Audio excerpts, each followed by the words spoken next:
يصيح حسين يما يما تعال الزينب اخذوها سبي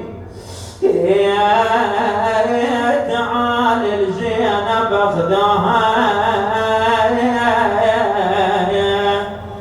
يا سبي بلسان الحال شبكي للزهرة قالت مراك نفس مر شفت يا حسين مراك يا ابني وياه عقب معاون مراك بقلبك شفت حافر فرس انا بقلبك شفت حافر فرس مراك قمت وانا طلع مكسور بي قمت وانا طلع مكسور يا